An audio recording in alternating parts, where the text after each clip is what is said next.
Welcome. Thank you so much. My name is Calliope Matthews. I go by Callie for short. I'm the Authorities and Entity Management Librarian at Stanford University, but I'm here today to give an update on behalf of the LD4 Steering Committee. This year, I'm serving as the LD4 Steering Chair. This lightning talk, so we only have 10 minutes, is called Open Community, Data and Software, and LD4 Community Update. To my knowledge, I think this is the first time we've done an update, or at least have done an update in a couple of years. So if you're not familiar with us, LD4 is a community that focuses on linking and using data on the web to advance the mission, goals, and objectives of libraries and archives. So LD4 is a result of the LD4P, Linked Data for Production grants that were funded by the Andrew W. Mellon Foundation, collaboration of several libraries, one of which was Stanford. And I believe the LD4 community came about after LD4P2, so the second phase of that grant project.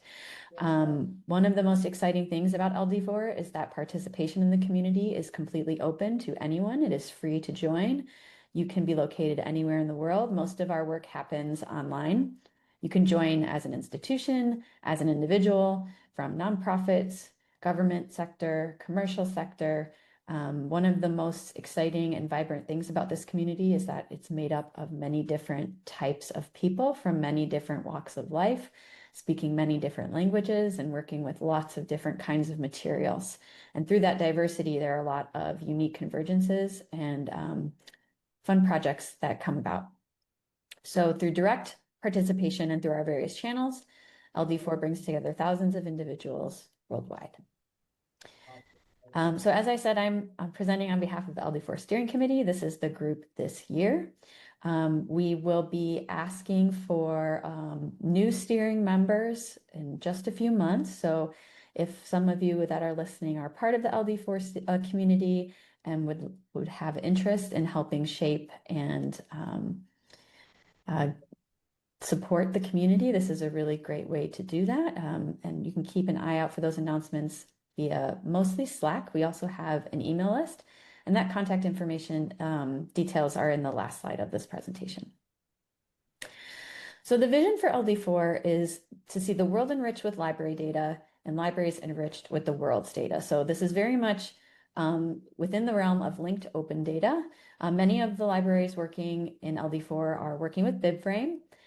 There are a large number of librarians learning about RDF in Wikidata and a variety of other ontologies, but I would say those two are the strongest at the moment.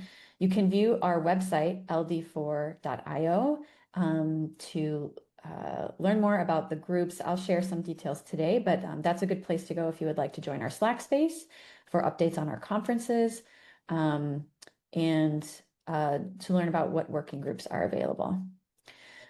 The LD4 mission is to advance library and archival practices by establishing open, diverse, sustainable, and library and archives-led community. Together, we explore and learn and collaborate to raise awareness and know-how, encourage adoption, and foster an ecosystem of interoperable standards, tools, and services in order to move linked open data and other techniques from theory to practice at scale. So we hope that if this interests you, you will join us. This is what the community is working towards. And as you can see, there is no one type of librarian that joins us. We also have many technologists. We have many people working in galleries and museums, people who are working in positions that don't necessarily have to do with linked data, or maybe they're adjacent to it. And what's fun and exciting about the group is that you don't have to be an expert on linked data to join us. In fact, many of the people who join are new to linked data, and it's a great place to learn and to learn with peers.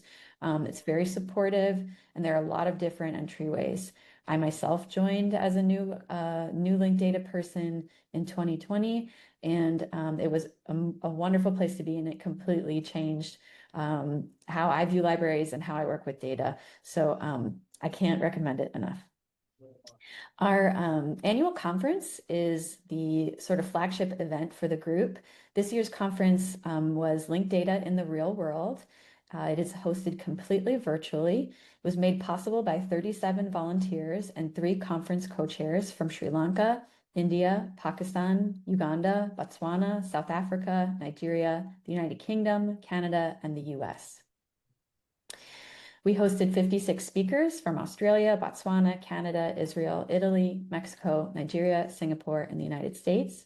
We had 39 sessions, 8 lightning talks, 14 presentations, 5 social sessions, 4 affinity groups, 4 workshops, and 2 virtual booths.